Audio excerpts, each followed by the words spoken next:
You're listening to the Ordinary Joe's podcast with Joe D and Eric B. Ordinary Joe's podcast. All right, another episode of the Ordinary Joe's podcast, and we're gonna not kind of sort of piggyback off what we did last week, but we are gonna review Disney Plus's new series, and you can tell with the shirt I'm wearing and Joe wearing his black everything with the black Mets hat because they are considered the Inquisitors right now in MLB, destroying all the teams. We're going to talk about the Obi-Wan Kenobi series, and as Darth Vader would say, we would be honored if you would join us. Yes. Nice. Be honored if you can join us. We're going to talk about the first 3 episodes, kind of break down what we thought and what I think, what Joe thinks, and the future of Obi-Wan, and see where this is headed. Mm-hmm. Good. Sounds good. All right, man. Let's go ahead and get this started. I am Eric B. And I'm Joe, and we are the Ordinary Joes. All right. Where's my round of applause button right there? Yeah, that one felt good. That one felt good. I wasn't looking at your lips this time. My coworker was like, "Why were you looking at his lips?" I was trying to. What else am I going to be looking at? I was trying to time it. It was like, I was like, that's what it was. I was trying to time him saying the Ordinary Joes. You don't realize how hard it is, It's like those tenths of a seconds of a delay. They count. It's funny. I talked to a coworker of mine. I'm going off topic a little bit. It's like you and I are in our 30th something podcast that we've done together.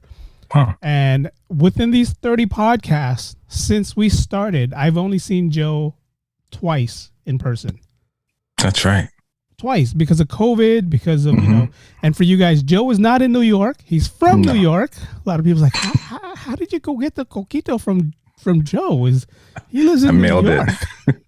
Yes, I flew out to New York to get coquito to be back in time for New Year's Eve. But yeah, no, Joe's here. He's in California. He's nearby. So yeah. But hopefully we can do in-person podcast. Yes. Both of us in the same place. As you know, Joe, I got mics sitting everywhere, and I know I got mics and headphones, and my little roadcaster can go with me. So just let me know when, where, and I'll have it all set up. Go from there. Yeah, sounds good. We could probably do a podcast about maybe 10 other people at least with all the mics you have. Yeah. Maybe. Yeah, we can. Oh, man. Be quiet. All right. Well, let's get into it. All Obi-Wan Kenobi, Disney Plus. If I'm not mistaken, this takes place after the original, after the prequel series and before the original 3 series. So basically 10 days after episode 3. 10 years. 10 years. Sorry. Did I say 10 days? 10 days. 10 years, yeah. Old Luke there for 10 days. So yeah, Darth Vader's pretty much just became Darth Vader, the one that we know and love. And don't mind me, Joe. I'm going to be playing this a lot in the background. Dude, please. That was like the best part of the show was the sound effects. But anyway, I'll get to that. But yeah, so we have Obi-Wan. He's hiding out in Tatooine. He's supposed to be watching over Luke, but he gets requested to go find Leia because she was abducted by these Inquisitors, they're called, who work for none other than Darth Vader. I'm going to be honest with you. I'm not impressed so far. Okay. I'm not, and me and Eric haven't spoken about this at all, so he doesn't know how I feel. I don't know what his thoughts are, but the first episode, I fell asleep, so I had to go back and rewatch it. It was a little slow, but the second one picked up a little bit. But like, if I'm being completely honest, I'm not crazy about Ewan McGregor's portrayal of Obi-Wan. Wow. Really? Yeah. Wow. Yes. And I know I'm going to get like a lot of comments about this, but I'm just going off of, the first Obi-Wan that we're introduced to in the original, episode 4, 5, and 6. Sir Robert Guinness. Yes. Yes. And, you get this kind of mysterious, kind of wise, weathered Jedi, who's been there, been in the shits, and you know, he's gone through a lot. And I don't get that with Ewan McGregor, especially now when this is kind of like, I don't know. I like, he's cool. Don't get me wrong. Ewan McGregor's great. He's an amazing actor, but I just, the way he's playing him, I'm just not crazy about. It's just not how I pictured Obi-Wan, but not that it's necessarily bad, you know? Wow. I mean, just wow. I mean, this is why we do this. I mean, we all have our opinions. We all feel, you know, a certain way about something. But how do you feel about the storyline of Obi-Wan? I mean, it's giving us a story 10 years, you know, past Revenge of the Sith and 10 years before A New Hope. So it's kind of filling us that middle gap. So, I mean, how do you feel about that so far? I mean, just the story writing in general. Yeah, I like the story writing, but the problem I always have with Star Wars, like for instance, like most of the Star Wars movies, you know, you get the recap kind of floating off into space. So I got to like pay attention and read that. And then it usually starts off right into like some sort of like fight scene. And so I'm always kind of like thrown off with the story to begin with. And out of all the movies, like when I watch all the different movies, because I did that recently before Rogue came out, I don't feel like I'm watching the same universe. You know, there's so many like little plot holes that you could say, well, that wouldn't happen in this movie because in this movie they said this. And I, you know, I'm not like super Star Wars geek, so I can't give you details, but there's enough, you know, videos out there where people kind of talk about all the plot holes. And so I always feel a little lost, you know, but this one so far I'm with it and I liked it. I like the storyline. I like where they're going with it, but I don't know. I feel like it's just like a lot of filler. Got it. I just got one thing to say to you, Joe. What's that? I find your lack of faith disturbing. I find your but you know, again, you know, I talked to a lot of people prior to you and I doing this podcast and talking about how they felt about the series so far, and I'm getting mixed bags. Same thing that you're saying right now. Like, you know, why are we even doing this? You know, main people are questioning is like, why do we need to know this story? Why? You know, end of the day, we all know it's a business. Disney Plus needs to show something to give us. But man, as a Star Wars fan, I kept texting Joe, and Joe was like, "Are you having a stroke?" Yeah, because I'm just getting these random I kept texting text messages. Please watch Obi-Wan. Like 12 at midnight, I'm texting Joe, Kenobi. Yeah, you know, I mean, it's just something that for the past, you know, we hear these things, we hear the storylines, we hear like Luke growing up on Tatooine as a moisture farmer with his uncle Owen, but we don't really get to see it. We see a little bit of it. You know, they tease us, you know, in A New Hope, but we don't really get to see what he's doing and how he does it. So bringing this back and showing us the storyline of Obi-Wan watching over him. There is a couple of things that I don't like, and I'll touch on that in a second. But there's a lot of things I do like. And the fact that, you know, the Inquisitors are there. We're seeing something that we saw on the Clone Wars or, you know, whatever the Star Wars Rebels. We're seeing that. We're seeing that in live action. We're seeing the Grand Inquisitor for the first time. We're seeing, you know, the seventh brother or the, what is Reva called? The third sister. Yeah, we're seeing these people in live action. It's like, whoa, you know? Yeah. These are things that we only saw in the cartoons or in the animations, and we're finally seeing it. So to me, it's cool. But you know how I feel about Disney Plus only doing things for 6 episodes. It's like, okay, what are you going to give me in 6 episodes? Yeah, I understood the first one was just like, dude, come on. Yeah. What are you going to give me? And we all knew, leaving the first episode, going into the second episode, we all knew, you know, Leia runs away. You knew something was going to happen. And for them to bring back Jimmy Schmidt as a Senator Bail Organa was, to me, was like, wow. You're bringing it back. Yeah. I was watching him the whole time. The poor guy can barely stand. So I don't know how old he is, you know? Yeah, he was hurting a little bit. I mean, no, I think there's definitely things about this I like. It definitely does have like the nostalgia kind of factor, you know, bringing back these old characters, like you said, kind of giving us a little insight on this time period that we didn't really know much about in the original movies. I like all that. And even surprisingly, the girl that plays Leia, usually I'm kind of like a little worried when you have a child actor who has such a big role, because, you know, a lot of times it doesn't go the greatest. And I don't know the little girl's name, but I think she's amazing. I mean, she does the role. Vivian Lyra Blair, if I'm saying her name right. Sorry. Yeah.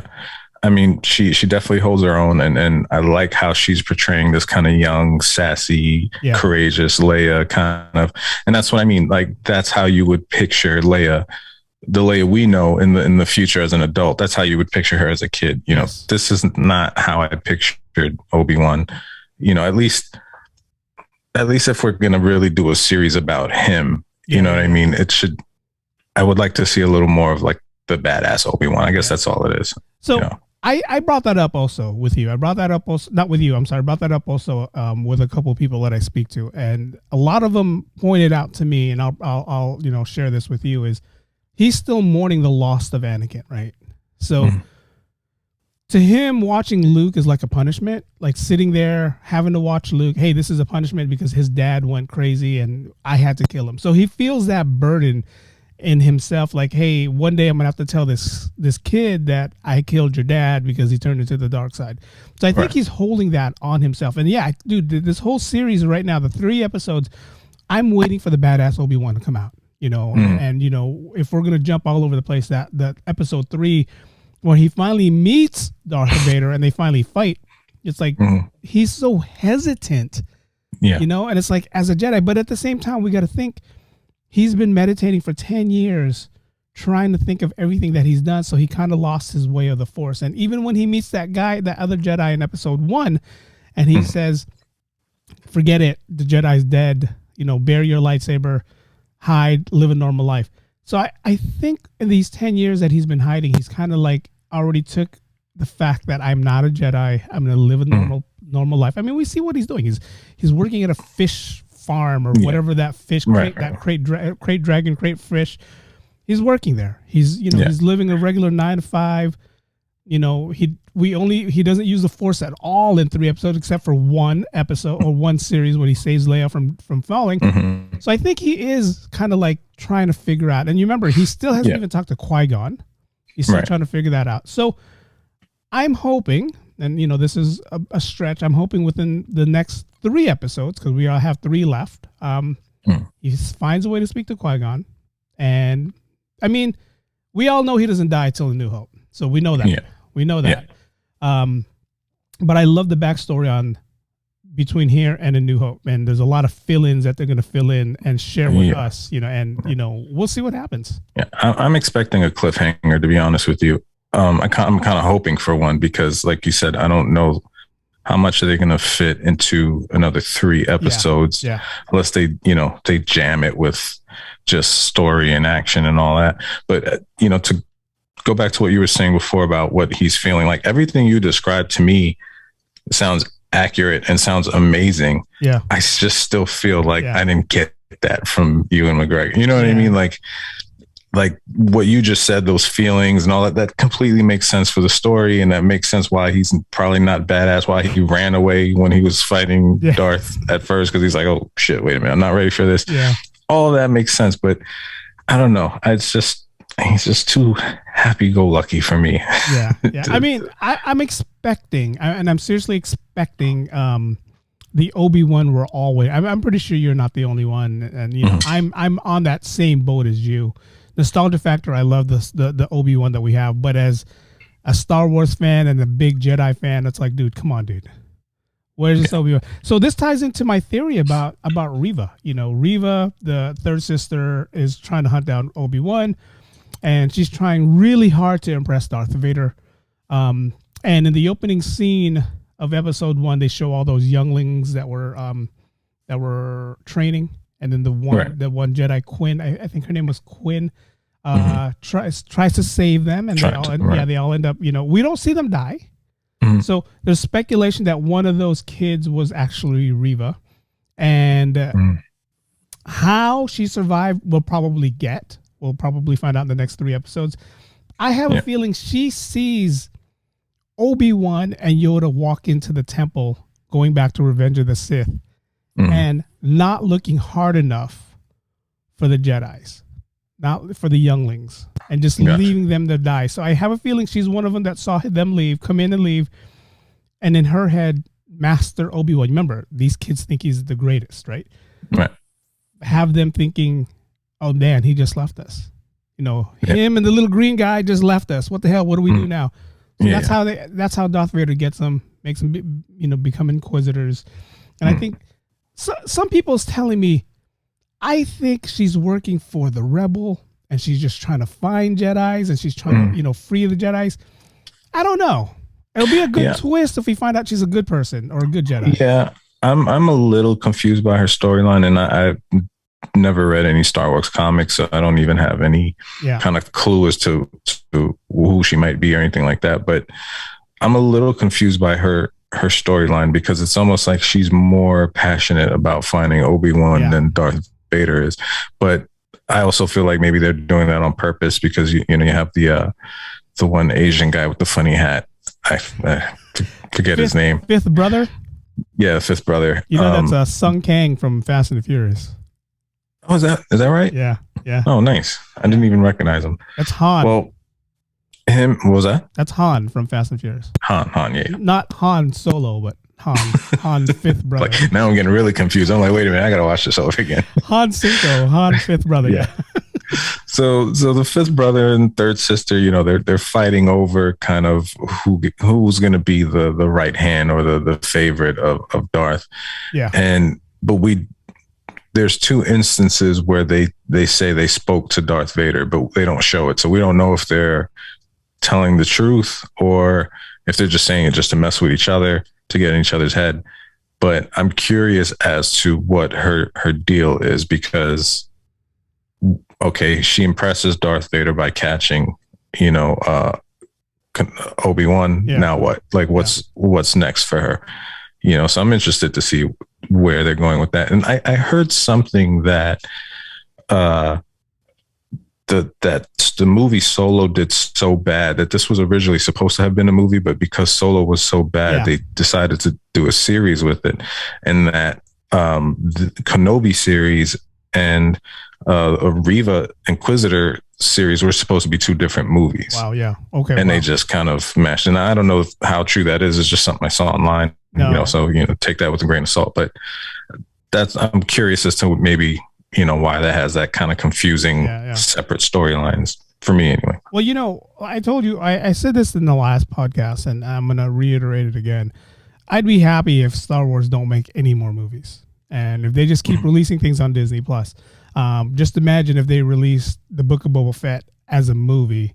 Would we have liked it? The fact that they gave us a weekly episode and that one episode where he wasn't there was actually the best episode that everybody thought was the best episode. Yeah. So I think this is the same thing they're doing here. Hey, let's release Obi-Wan. Let's see how these people feel. If it's good, we'll do a second season. If it's not, hey, we tried. And, going back to what you said in the beginning, this is split down the middle 50-50 with you got your Star Wars nerds, and I'm going to go nerds. They're the highest. You got your Star Wars geeks. They're right below. You got your Star Wars fans, which is where I'm at. Then you got your fair weather fans, and then you got your, okay, I'll give it a shot. It's split down the middle. You got the top two who's like, oh, this is the best so far because they're showing us all this. I'm liking it for the storyline. I want to see the development of Darth Vader. What did he do in 10 years to make him the most powerful freaking Sith Lord there is? And we seen it in episode 3 where he's fighting freaking supposedly the greatest Jedi alive still. But you remember Darth Vader has been fighting or been practicing for 10 years where Obi-Wan buried his lightsaber for 10 years. Yeah. So you can tell the difference. I mean, just the way they were fighting, Darth Vader just freaking the whole time he was using one hand. Yeah. Like effortless, effortless. Almost. Yeah. I don't know. I did see somewhere that they were saying that it was a reference to the comic books where they said his, whatever his castle is, the one that looks like a big tuning fork, that he had that castle built near the spot where he fought Obi-Wan and he burned up and got all screwed. So And they were saying that the reason why he did that is so he can constantly be reminded, because the dark side, they want to kind of revel in their hatred and their sadness and all that. So, I mean, yeah, it's just, and that's another reason why I found it weird, like that Reva was more, passionate about getting Obi-Wan than he was, because I feel like he's probably been festering for the past 10 years, pissed off, taking over planets and killing species off just so he can find, Obi-Wan. Yeah. But question, was that James Earl Jones, or was that actually him, or did they like digitally remaster his voice or something like that? That was actually James. I was about to ask you that. That was James Earl Jones. And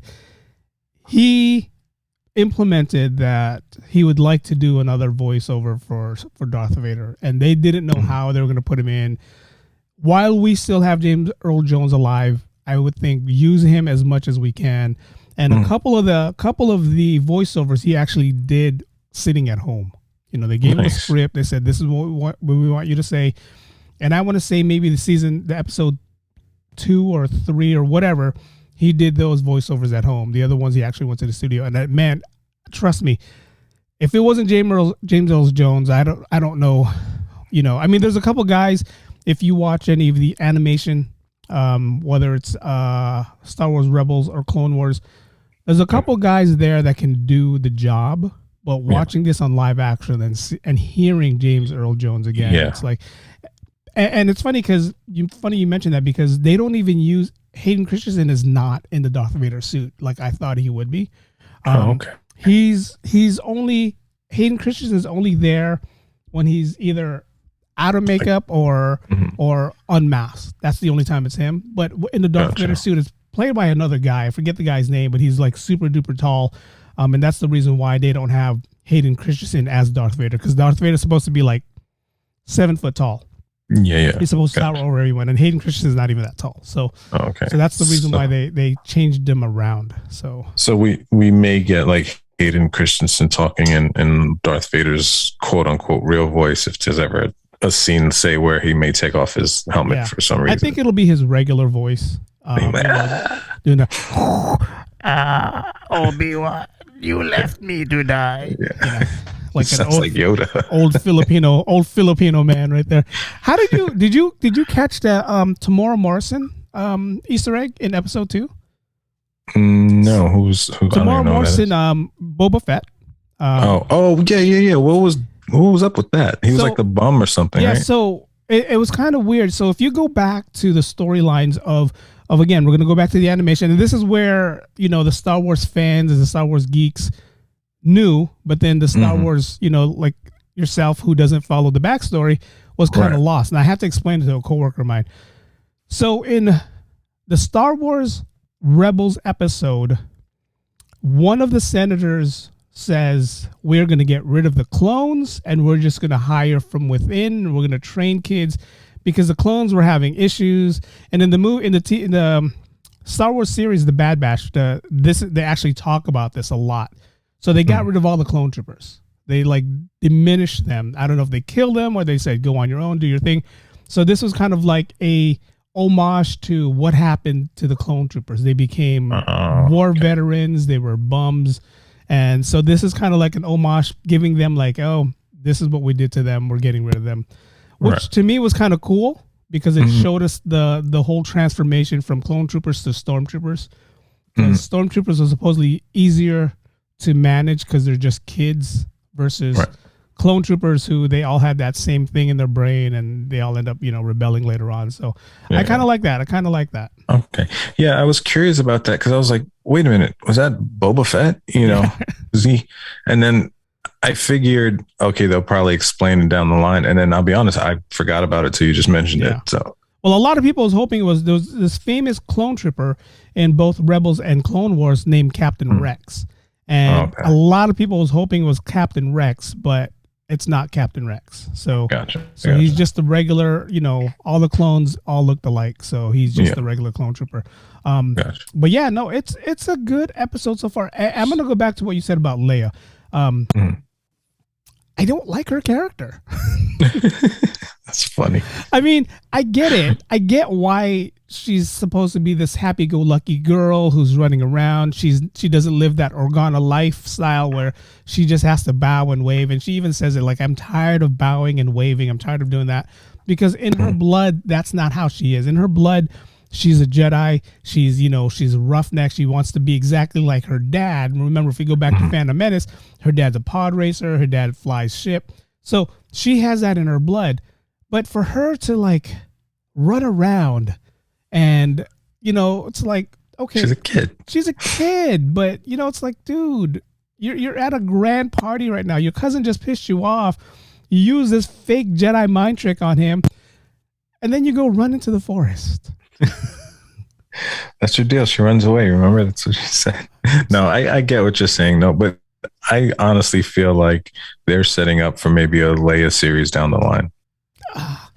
If their plan is to do or try to mimic what Marvel is doing, and I feel like that's kind of what they're trying to do, but they're just not as successful with it. The cohesiveness isn't there for me. But if they're going to start doing more of these series and taking advantage of all the Star Wars books and comics, I could see them, giving her this, making her a bigger piece to then down the line, maybe give her own show. Yeah.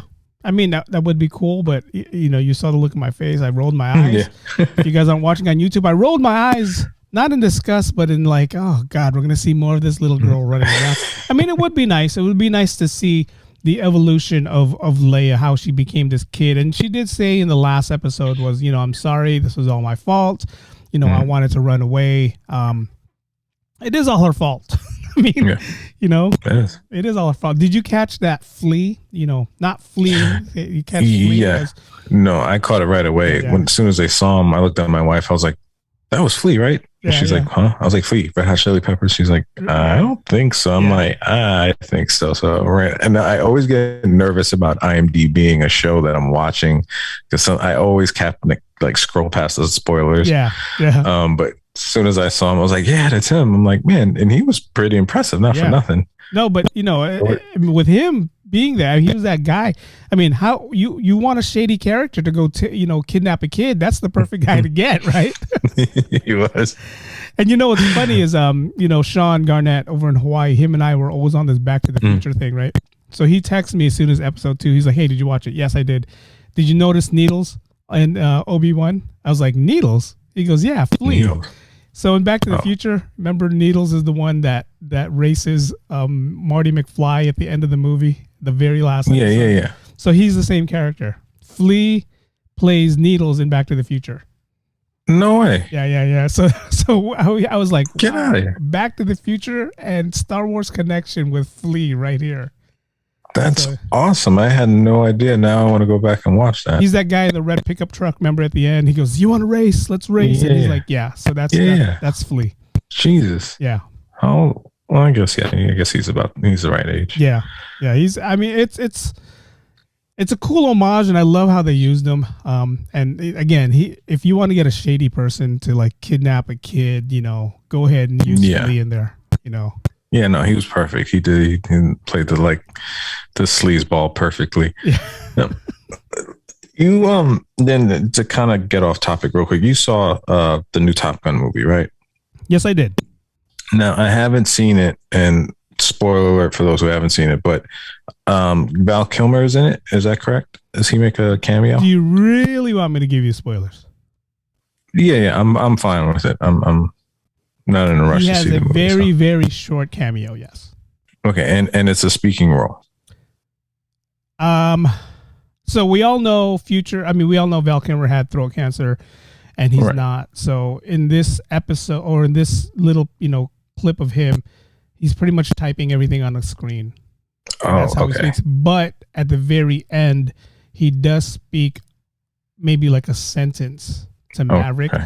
But then I read that it was his voice, but pre-recorded because they didn't want him to, roll the take over and over and over again because of his voice. Right. So they pre-recorded it to where it's, they made it sound like it was him speaking. But yes, he did play a little cameo in there.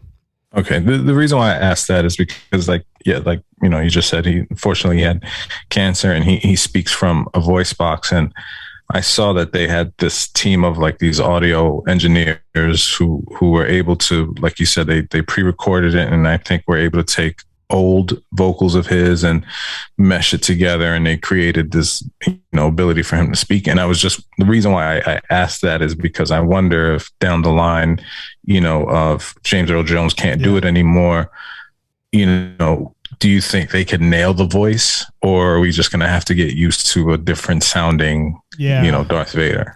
Like, is the special effects there? I'm not big on them using someone who's already passed away. And, like even when we watched any of the old Star Wars and we're seeing, Sir Robert Guinness there as a Force ghost, but we all know he's gone, right? But they're using old clips of him. I'm not a big fan of that. I think, it's like move on. And again, if you watch any of the animations, there's a couple guys on there who can nail the voice, not to the T. I mean, like, again, nerds and geeks would know, like, hey, that's not him.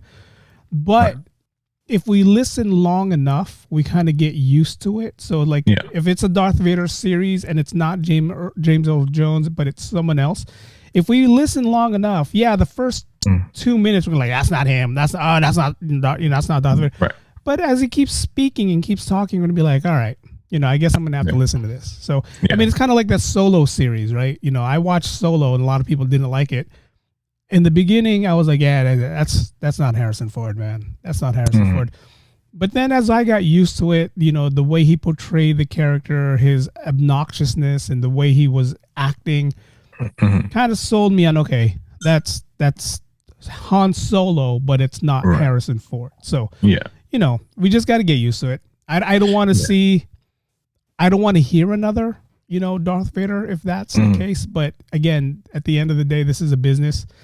Right. And the way this is looking like, with Star Wars and where they're going, they're doing the whole the Andor series coming up soon.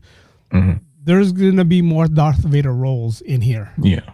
So, no, I agree with you 100%. And it kind of makes me think of like, Mickey Mouse or Kermit the Frog, these characters that have been around for, over years, almost 100 years, practically. And over the years, people obviously have passed away and they get new people, and we adapt, we get used to it. Kermit the Frog sounds nothing how he did when Jim Henson used to do it, but you accept the fact that that's the Kermit now, and it is what it is. So, I mean, like you said, we watch a TV, like on the weekends, I go on right now. There's a TV station here, and it's the TV One, and they're showing all these old cartoons, and they always show like the Jetsons and the Flintstones and, nostalgia TV shows when we were kids growing up. Yeah. When I watched one episode last week, I was like, hey, that's not Fred's voice. That's not Fred Flintstone. So, here I am looking at, social media or IMDb, wondering why that's not his voice. So, we get accustomed to a certain voice, a certain character who plays that role. And for them to have to change, the good thing about Darth Vader, they can put anybody in the suit. They can put anybody in the suit. It'll still be badass Darth Vader. You'll still, get scared every time you hear the breathing, whenever the breathing walks in. But the voice-wise, they have to stick with James Earl Jones, unless he passes away, and then they have to go a different route. But while he's alive, take advantage of him. Do whatever Star Wars series you got to do. Just keep doing that. That's how I feel. Yeah, no, totally agree. Now, how'd you feel about them not using the Imperial March? I have a feeling it's gonna come. I hope it does. Yeah, John Williams, if you've listened to, we talked about this last week when we were talking about Doctor Strange and then the whole, the creepiness in I forget the composer's name we talked about.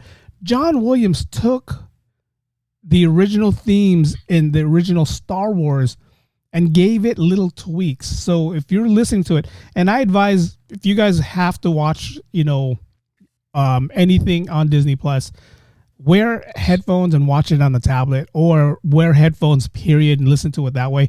I watch it on my iPad and I have my AirPods on, and you hear every little detail. I mean, that's why to me, when the whole episode 3 on Darth Vader was coming, I'm going to go back and watch that episode, because they could have played the Imperial March in the background, but I didn't really hear it. It could have been a subtle, like, dun, dun, dun, dun, dun, and then cut it. Right. Yeah. I mean, I agree with. I'd like to go back now and just to see if there's anything that I did miss. But some of the few things that I liked about this series, or most of the things I liked about the series, kind of all had to do with Darth Vader. Yeah. And that first scene where, they get to that town and you see his shadow first, like right there, even like you said, even if it was like a remixed version of it, a slowed down or whatever, but I feel like it would have just helped, because that scene for me was like one of the best scenes so far. God, of just introducing him, and you get having that fear, and you get seeing the shadow, and you see his shape, and it's the familiar shape, and you know who it is. I just feel like, oh man, that would have just kind of put it over the top. But I'm excited about seeing more of this fight between Obi-Wan and Darth. Yeah, man. I mean, like I'm looking forward to it. When I texted you that night and I hit Kenobi, when I said Kenobi, and you said, "Are you having a stroke?" I just finished watching that scene, and nice. That whole, and you guys, I'm not going to say spoiler alert. It's on Disney Plus. Go watch it, but don't listen to this. And we're already 35 minutes in, so it's kind of late. But that one scene where Obi-Wan is running, and again, I'm going to talk about the things that really pisses me off about the series so far. But that one scene when he's running, and he's running and running and running, and then all of a sudden you see him in the distance. And you see this dark shadow in the foreground, and then you just hear the whoa of the lightsaber, and you see the right lightsaber. I was like, oh God, they're gonna fight. But what pissed me off about that scene is not only did Obi-Wan think of a way or find a way to run away, he didn't even turn on or whatever, open, whatever, activate his lightsaber. He just ran. I was like, what the fuck, dude?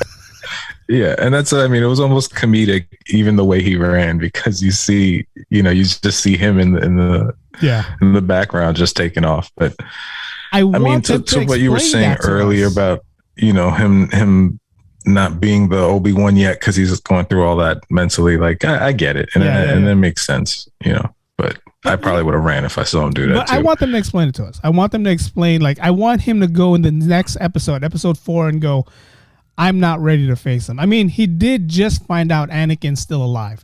So if I go back, so let's go back to when he comes in, he's walking into the town. Tala is already pretty much open, what they call the Jedi path, or, in their version of the Underground Railroad to save all the Jedis. She's already opened the corridor to get them to go, right? And this is what kind of pisses me off about Obi-Wan. He had one job, get Leia back to Endor, right? Get her back to Endor, get her back to her dad.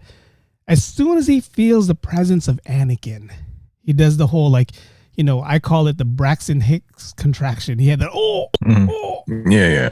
And instead of running like he's supposed to, he wants to sit there and see Darth Vader go through the whole town. And, of course, he's killing everybody because he knows Obi-Wan's there. He's just trying to find out where he is. So he's killing everybody to find him. And we see the power in Darth Vader, him just force choking everybody, him using the force on everybody. To me, that's badass. I love Darth Vader in that sense, because he can just, he can be taking a shit and be like, crack your head. Right? Toilet paper. Yeah, oh, exactly. you meant just... no, I'm just like, don't piss him off while he's taking a dump, because he's going to crack your head. Yeah. But that's what I'm saying. That's what I love about Darth Vader. So Obi-Wan should have knew that. Obi-Wan should be like, oh shit, he's going to feel me. I better get the hell out of here, because my job is to save Leia. But instead, he wants to sit there and watch. Yeah. And in his head, and that's... I'm thinking, sorry. In his head, I'm thinking, oh shit, he's here after me. He's killing all these innocent people. I have to save them. So I'm going to go out there and do what I can to save them. Yeah.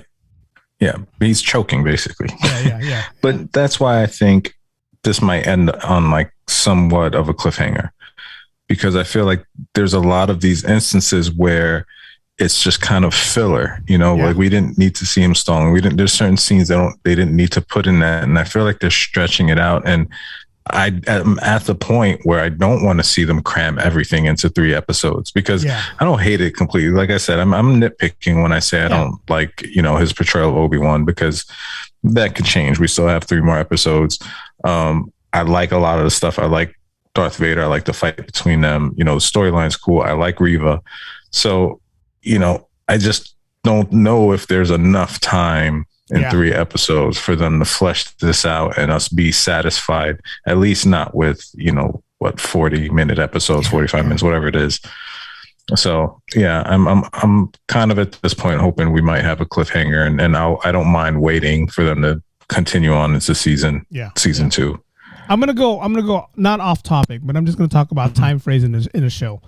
I watched the first 2 episodes of Stranger Things, and those episodes were 54 minutes long, right? Okay.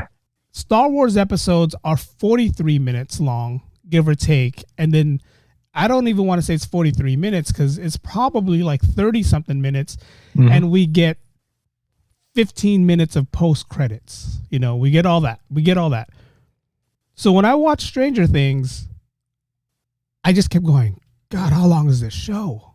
Because it just kept going and going, but it was packed with details that I appreciate them doing.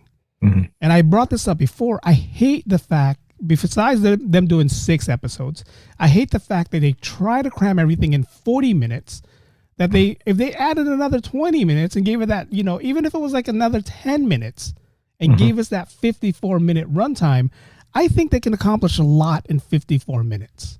And for them to cram everything in 43 minutes, and I watched it, give or take, maybe the first episode was like 47 or something like that. Yeah.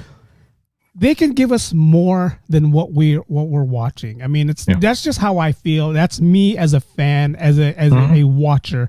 And again, Stranger Things, 2 episodes. I was like, oh man, 54 minutes of this. And again, detailed.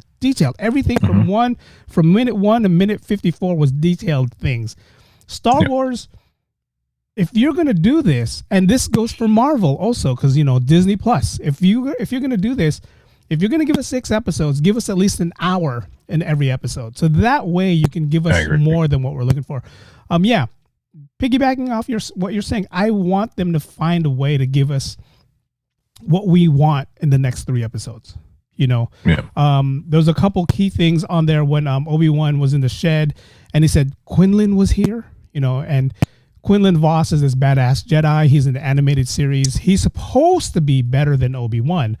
And looking at the IMDb right now, O'Shea Jackson is on here. O'Shea Jackson's Ice Cube's son. And Quinlan Vos was played by an African-American character in the Star Wars animation. So I'm hoping, I'm looking at IMDb, and it doesn't show his character's name there yet. So it's like telling us that we're not going to tell you who it is.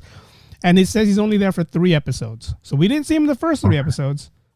So maybe we'll see him in the last 3 episodes. So I'm hoping O'Shea plays Quinlan Vos. And if he does, man... That's my next Halloween costume right there. Yeah. I mean, he could, I like him. I like him a lot. He could help the series a lot. I feel like they're going to have to hit the ground running though, at this point, because they can't take the same approach they did with episode 1. Like, I don't know, had they not dropped the first 2 episodes together, I don't know that I would have really made it, stuck with the show, because it was just like, but yeah, you're right. I completely agree with you. And I don't know that there's a competition necessarily between Marvel and Star Wars. I mean, they're both owned by Disney. So, but if there were, I feel like Star Wars is not keeping up, because there's just, I don't know, the storyline, when we've done so many Marvel podcasts, we look at how all these different movies and shows, they find a way to really connect them where it makes sense. Yeah. And they do it in a way where, they're still making the fans happy, but it's palatable for anyone who, even if you didn't read the comics, and like, do you think, because me personally, I feel like Marvel cares more about the diehards than Star Wars does, just in my opinion. I feel like they really do a good job of satisfying those diehard fans and the comics and the Comic-Con kids, and they really give them those gems that, you know, they love, as opposed to Star Wars. Not that Star Wars doesn't do those things, but I don't know. I feel like Marvel is just better at it. I tweeted this the other day, and if you guys follow me on Twitter, you'll see the tweet and you'll see the response that I got. And I did the same. I said exactly the same thing you said. It feels like Marvel's moving forward with their Disney Plus episode and giving us more, where Star Wars is taking a backseat to Marvel. And then I wrote hashtag, is there a new king in town? Right? You know, Marvel. And then I get a tweet. I get a response. And it's funny, the response that I got, I did not expect. And I was blindsided, and it was a good response. It wasn't a bad response. The response was, we have to understand Marvel is moving forward with all their stories. The one backstory we got was Black Widow, and it was a bomb. Nobody liked it because we went back in time to bring us Black Widow. Nobody liked that episode or that movie. Where Star Wars is just giving us backstory after backstory, an exception to The Mandalorian, but it's still kind of a backstory because it happens after Return of the Jedi. So we're not really giving a full forward story. So he goes, Marvel is moving forward with their storyline, and they're giving us moving forward kind of stories, where Star Wars is just filling in the gaps. Yeah. Because they're trying to save what messed up in the movie theaters. And I didn't think of it that way. And I was like, no, that makes a lot of sense. I was like, yeah, you're right. They did mess up in the movie theater. So this is their way of, you know, giving us something to watch, something to like to watch, you know? Yeah. I'm ready for them to move forward. I'm ready for just them to because move I feel forward, like there's a lot out there that they could do with Star Wars. You know, there's a lot of content, a lot of cool stuff. And you know what sucks about Star Wars? And you know, this is a kind of like, if Marvel decided to bank and keep bringing us Iron Man, keep bringing us Captain America, keep bringing us all the main characters. This is what Star Wars is doing right now. They're giving us their top characters, Obi-Wan, Boba Fett, Darth Vader, and they're bringing them to us over and over again. And they, you know, they couldn't bring back Yoda, so they bring back a baby Yoda, Grogu, because they know that's going to sell. So they're bringing us these mainstream characters that diehard Star Wars fans will be like, yes, we're bringing back Obi-Wan and Darth Vader. But fans like you are like, dude, come on, are we going to see that again? Let's give us a new character. So with them giving us Mandalorian, which I'm so happy about, giving us new characters in The Mandalorian, and then for Obi-Wan to bring in Quinlan Vos as a new character. Even the Inquisitors to me was like, wow, this is a cool way to bring the Inquisitors. I would love for them to do a backstory, and I know we're going back again, but I would love them to do a backstory on how these Inquisitors became Inquisitors. Were they Jedis? Were they Force kids? Were they, you know, the sufferings that they had? I would love to see that, just because a lot of people didn't even know what an Inquisitor was before these episodes came out. Yeah. You know, you have to be hardcore Star Wars fans watching the episodes. And I watched some of the animations. You know how I feel about animations. I don't really watch it. But the ones that I did watch had Inquisitors in there, and I was so lost. I'm like, wait, what are these Siths? Yeah. You know, I got two smart ass kids that are like, no, they're Inquisitors. What the fuck's an Inquisitor? You know? Yeah, exactly. You're lost. And like whenever we, you know, pick a topic of what we're going to talk about, I usually like to do some research just to see what people are saying, because, you know, it's impossible to know everything. And, you know, I'll hop on Twitter and I'll see, like, you know, these fan fictions or their stories that they're talking about that haven't been in any of the movies or series or anything like that.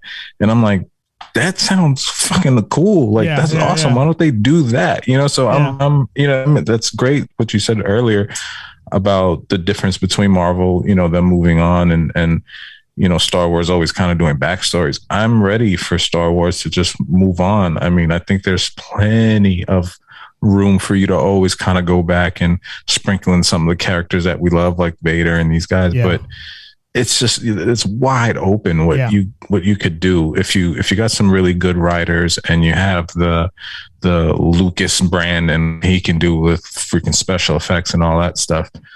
I think that they have it. It's right there, but they just keep missing the mark for me. Yeah, and but not by much. I blame Disney. I blame Disney on this, and the reason why I blame Disney is because they're like you just said, they're banking on the Lucas Star Wars name. You know, they can put, you know, Eric sitting on the toilet, Star Wars, and people like, it's a Star Wars episode.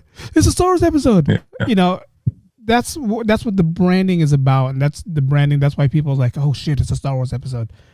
But to us serious fans, okay, what can you give me? Oh, you know, we've seen duds on Disney Plus already. You know, the Book of Boba Fett, it wasn't a big dud, but it was a dud enough to where they're now thinking if they're going to have an episode or season 2. You know, are they going to bring him back in season 2, or are they just going to have him play cameos in The Mandalorian? That's what they're thinking right now. Yeah, you know, it's like no one really liked him or liked that episode. So I agree with that. And I think with Star Wars and their branding, they have to be more forthcoming when it comes to this stuff. And with them playing, there's the Star Wars. I was just talking about it the other day. Anyways, Cara Dunes, who's played by Gina Carano, is going to play this. It's the God, I forgot what it was. They're supposed to be like space police, and then that Korean guy who plays one of the pilots is supposed to be part of that series also. And Rangers of the Republic, that's what it's called, Rangers of the Republic.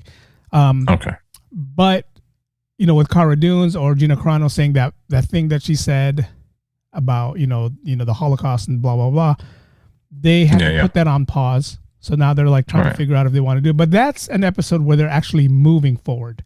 You know, they're giving us a little backstory, but they're moving forward, and they're not giving us a whole like. They might mention Darth Vader, they might mention you know the Jedis, but they're not going to give us all Jedis because you know if a movie sucks, you throw in a Jedi, and it's a great movie all of a sudden. Yeah. So, and that's kind of like the brand. That's on brand for them. It's like, it's shitty, but look, we got Chewbacca. Yeah. I mean, okay. I mean, you know, that's just how Star Wars is. I'm going to break down a theory that I have. And this is, you know, in this Obi-Wan series. And this is a theory. If I'm right, I'm a damn genius. If I'm wrong, I'm a Star Wars fan. That's all I am. I have a feeling, and this is, you know, take this with a grain of salt. Reva's going to die, and she's going to die by Darth Vader killing her, because in that last episode where she's talking to Darth Vader about Obi-Wan killed the Grand Inquisitor, and the Grand Inquisitor doesn't die till the Rebels. So we all know he's still alive in this era. How? They'll probably let us know in the next 6 episodes, right? And looking at IMDb, the Grand Inquisitor, played by Rupert Fried, he's in 5 episodes. So he's going to be most likely in the last 2 episodes, right? Yeah. So Darth Vader is going to realize, wait a minute, how the fuck did Obi-Wan kill a Grand Inquisitor when he couldn't even fight me? He was hesitant to fight me, so how could he kill my best Inquisitor out there? So I have a feeling in this next episode, he's going to break down to Reva and go, hey, what really happened? Because this is not the Obi-Wan that you said killed the Grand Inquisitor. Right. He's going to figure it out. He's going to end up finding a way to kill her. Grand Inquisitor is going to make his scene again and be like, she tried to kill me. And Darth Vader is going to kill her. Yeah, so you could be onto something, or something that you mentioned earlier about her maybe being good. Yeah. You know, he may try to kill her, not succeed. And who knows if she goes over to the other side with Obi-Wan and try to help them. That's possible. I don't know. And I don't remember enough about the whole Star Wars universe story to even remember kind of what leads up into episode 4. But what I would like to see is if they are going to continue with this either Reva or Inquisitor story, like to move forward, I would like to see them show how we get to episode 4, you know, close that out, and then branch off into something new now, to some new stories, maybe venture off into a different galaxy within the same universe. I don't know. And you know, it's science fiction. There's just so much they could do. Bring in Mr. Spock, man. Maybe that's what they need to do. Seriously, do some like crossover, you know, movie where like, wait, what? You know, that would actually, I would like that. I know the like the real diehards and the geeks and nerds probably would fucking hated. Those Trekkies That would be like a Bloods and Crips meeting. What the fuck is this? Mr. Yeah. You know, maybe they should put a species of Mr. Spock in a Star Wars movie. Like, yeah, you know, give him the eyebrows and then give him the pointy ears and give him that sarcastic, like, that's unjustified. This is not, you know, give him that voice, but don't call him a Spock, or I don't even know what his character, what is. Sure, yeah. And then like have the eagle eyes be like, wait a minute. Was that Spock's species? Yeah. Or even they could do it in a way where they have like a derogatory term for that species, like, you know, pointy ears or something like that. You know, just something that like lets you know, wait a minute. Yeah. I think they're talking about Spock. Yeah. Yeah, that would be cool. Star Wars writers, do it. Make it happen. To go back to Reva, in the animation, she does play both sides. So she does help the rebellion and she does help the Sith. So where she is in this storyline, is she crossing over to the rebellion, or is she, you know, we don't know. We won't know. She's in all 6 episodes. So we'll come to find out moving forward what that is. But I can't wait to see where this is going. I mean, right now I'm like you. I'm on the fence. I love just the whole storyline, the whole where it's going, where it's gonna go. So far, the first 3 episodes has been entertaining. It hasn't been, you know, I mean, we didn't see a lightsaber till that last battle. You know, we didn't see a lightsaber till the beginning when the Jedi Temple. I love how they threw that, though, man. I love how they threw Order 66 in that first episode. I love that. I mean, it just brings you back to the whole nostalgia factor. Easter egg, the lady in episode 2 that was selling Ewan McGregor some drugs. You remember that redhead? She said, "I'll give you this red one for now." That's Esther McGregor. That's Ewan McGregor's daughter. Oh, no way. Yeah. Selling her dad drugs. Yeah. Selling drugs. Look at that. Yeah. There you go. Oh, that's pretty cool. Yeah. That's pretty cool. You make the Asians the Jedi, and you make the English whites the drug dealers. Yeah, they're all upside down. How did you feel? How did you feel about what's his name's character? God, let me look him up. Kamali Nanjiani, the fake Jedi. Who's that? The fake Jedi in episode 2. You know, I like Kwali, if I'm pronouncing his name right. Kwali. I actually liked him. I like the character. You know, he's always a pretty funny guy. And I watched this video that kind of took away from his character for me, because they mentioned that, and I don't know that it took away from the character, but they mentioned that in, I don't know which, I guess episode 3 or maybe 3 or 4, they talk about how the Jedi were like, they weren't even really believed to exist. They were more of like a myth. Like most people didn't even remember the Jedi. So for him to be playing this fake Jedi kind of contradicts that, because then it's like, well, people are coming to him because they think he's a Jedi. So, again, that's nitpicking, and that probably more the diehards will get more pissed off about that. It really didn't bother me. I thought he was pretty funny. Yeah, you know, I like the guy, and they kind of needed him to send them on this kind of, you know, he little adventure sort of. He was like the catalyst. But remember in Star Wars with the Rey series, the movie series, you remember she even tells Finn, you know, when they were on the Millennium Falcon, like, you know, there's these stories about, you know, Jedis and da-da-da-da. Then Han Solo's the one that had to go tell her, yes, these are all true. All the myths that you're talking about are true. So, yeah, so Jedis are myths to a lot of people. And I love that. Did you see the Game of Thrones crossover in this episode? The was she like a general or something like that? The one that saved saved. And it's funny because her character in Game of Thrones, I believe, was dating Din Djarin's character in The Mandalorian, right? So both of them being in the Star Wars universe, that's kind of cool. Yeah. And it was funny because she has she has one of those faces. As soon as I saw her, I didn't know where I knew her from, but I was like, oh, where's she from? I know this. And of course my wife, who's great with names, she's like, oh, that's such and such from Game of Thrones. I'm like, that's it. I thought that was pretty cool. Her. Yeah. No, I mean, closing out, man, I love where this is going. I love what they're doing. They're introducing us to new characters. That one character in that last episode with the squid face. You know, they're introducing us to characters that we don't really see. And when I watch Star Wars, I love seeing new characters. And you know, I love seeing the Obi-Wans and Darth Vaders. But to see the new characters, to see the evolution of me watching the original in 1977 to now here we are in 2022 watching the evolution of everything that they've done from the CGI to everything. I mean, to me, it's like, wow, you know, and you didn't even know that was Sun Kang playing the fifth brother.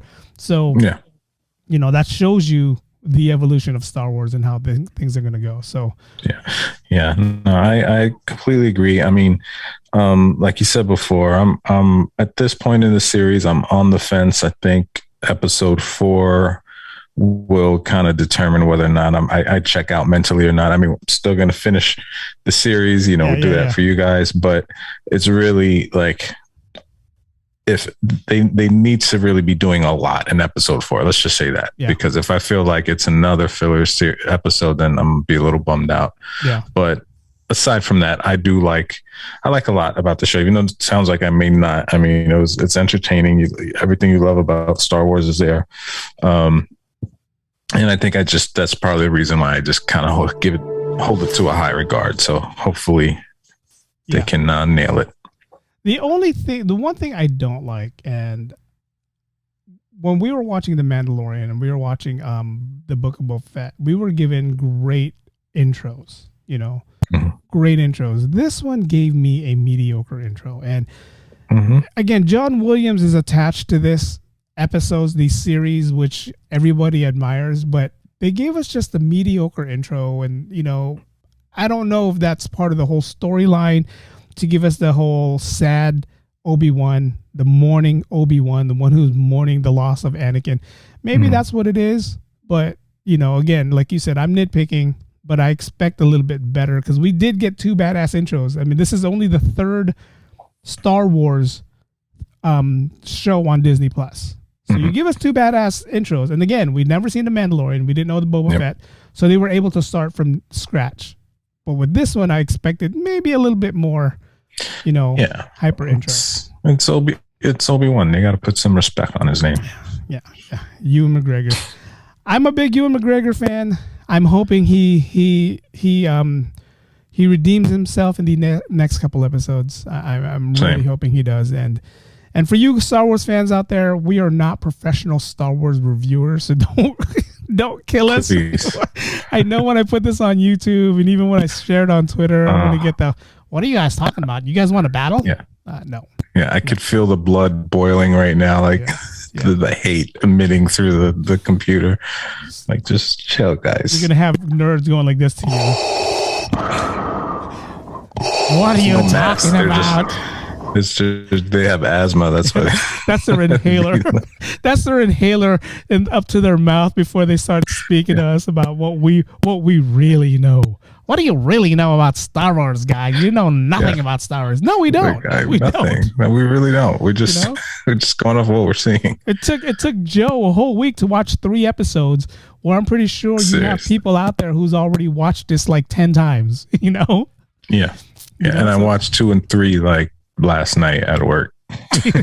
Literally a few hours before the podcast, so it was fresh in my head. Fresh in his head, exactly. No, but this is fun. I love this. You know, why don't we do this, Joe? For the next 3 episodes, why don't we wait to review those last 3 episodes? So that way it's not a killjoy. We're not doing the same thing over and over again. So let's watch the last 3 episodes, talk about it then. And then the next time we're on, let's talk about something, you know, something else, something that, you know, I don't know what we want to, anything and everything that we want to talk about. Yeah. But again, follow us, guys, on the Ordinary Joe's podcast on Instagram. We do have the podcast out every week, every other week. Fortunate enough, we're going to do this one. It's going to be a back-to-back week, which is cool. The next time we'll come out, we'll let you know. We'll put out things. I'm going to start being more active on the Instagram account. I'll start putting things out of what we're planning to talk about, and maybe you guys can share your feelings or your thoughts with us there. Follow us on YouTube. Watch us on YouTube. And if you guys don't want to watch us, we're available on all podcast platforms. And I am working on getting us on Amazon, so we're going to be on Amazon very soon. Cool. A couple questions I have to ask or answer before I do that. But once we get on Amazon, we'll be available on Amazon. But until next time, this has been fun. Thank you, Joe. Thank you for ruining my Star Wars experience. That's what I do. But you know what? This is cool. We can't be in agreement on everything. Last week's podcast, Joe liked, Doctor Strange, where I was kind of like, it was the opposite. Usually it's me nerding out, but it was him. It was him going like, I liked it. But we don't agree on everything. Yeah. And if we did, contrary to popular belief. Yeah, the podcast would last like two minutes, and then we'd have been done. Sure. See you later. That's what we'd have been like. Oh, it's going to All right, guys. Until next time, thank you guys for watching. Thank you guys for listening. We are The Ordinary Joes. Peace. See ya. You're listening to the Ordinary Joes podcast.